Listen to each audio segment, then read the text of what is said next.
Hello and welcome to A for Arsenal. My name is Daksh and I thought that since the Champions League draw is today, why not make a quick video on how the draw works. Now मैं इस video को bilingual करूँगा ताकि जो लोग हिंदी में समझते हैं उनके लिए भी काफ़ी काम आए और जो इंग्लिश में समझते हैं उनके लिए भी काम आए. So this video is going to be a little bilingual so that both Hindi and English users can benefit from it. Right. So the Champions League draw.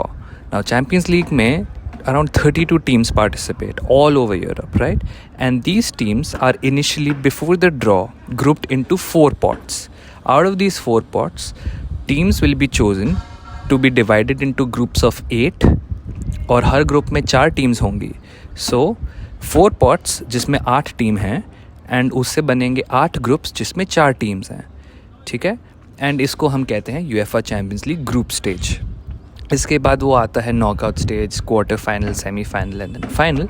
But we are only going to talk about the draw for the group stage. So pot 1 के criteria अलग है and pot 2 to 4 के criterias अलग हैं. What teams are in pot 1 and what teams are in pot 2 to 4? I'll put the entire chart in this, but I'll tell you the criteria.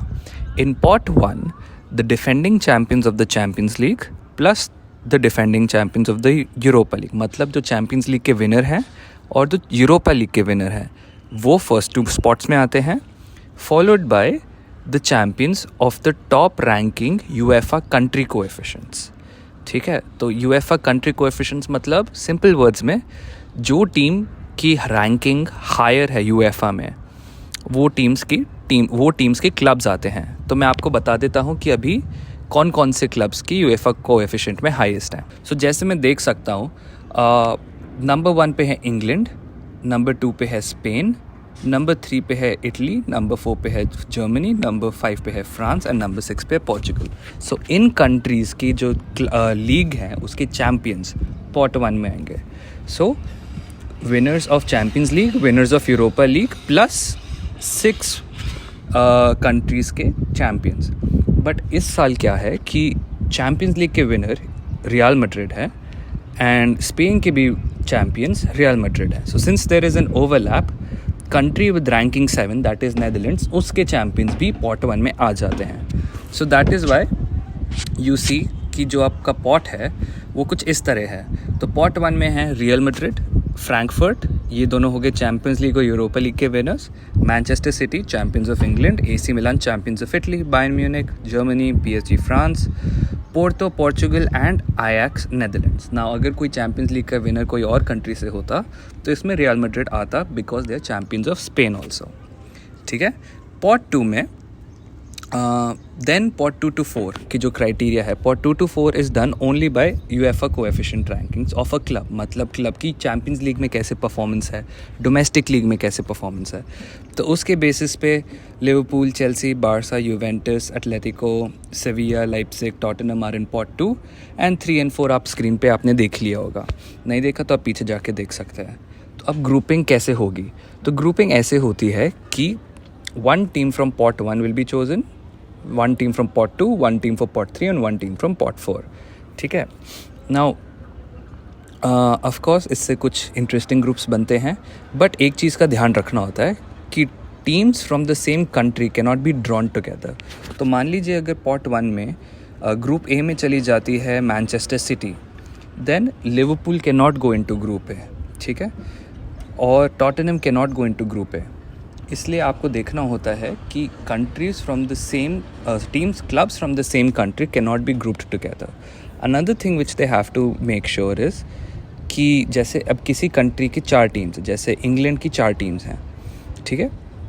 They will have to be divided in a way कि सिर्फ 2 ही clubs group A to D आएँ जो हो गए 1 to 4 और 2 clubs E to H आएँ मतलब 5 to 8.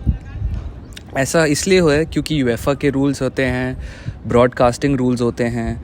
तो मान लो चलो किसी कंट्री के सिर्फ 2 ही टीम्स हैं चैम्पियंस लीग में, so only 1 team has to be grouped from A to D and the other team has to be grouped from E to H. ठीक है. तो ये सिंपल तरीका है समझने का कि ग्रुपिंग कैसे होती है एंड क्या क्या रिस्ट्रिक्शंस वगैरह होती हैं. सो यूएफए के चैम्पियंस लीग ड्रॉ में, स्पेशली ग्रुप स्टेजेस के ड्रॉ में एक कॉन्सेप्ट होता है ग्रुप ऑफ डेथ का. Right. There is a group of death concept in which very strong teams are grouped together from the 4 pots, right? So इसमें काफ़ी interesting permutations and combinations बन सकती है. So for example, from pot 1, let's say Real Madrid gets chosen. From pot 2, now Barcelona can't be chosen because it is a Spanish team. So and Sevilla can't be chosen either.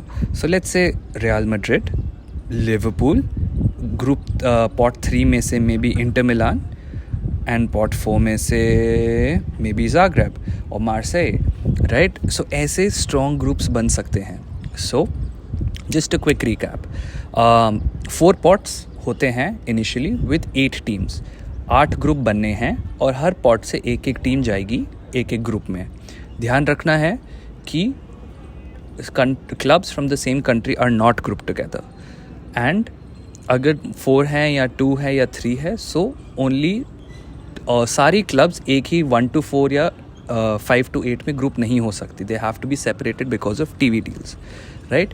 Pot 1 का criteria है winners of champions league, winners of Europa league plus champions of the highest coefficients of countries. वो मैंने आपको बता दी, England से लेके Portugal तक.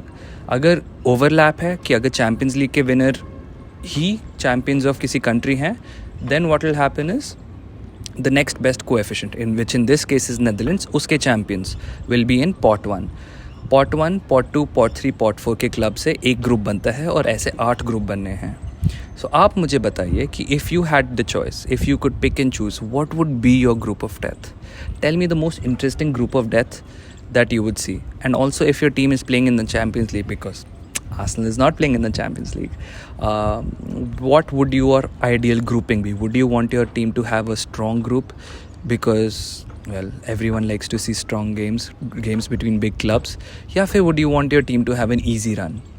Anyways, let me know in the comments. Thank you for joining in. Like and subscribe. And if you don't like the video, dislike it. But you leave a comment and tell me what you don't like.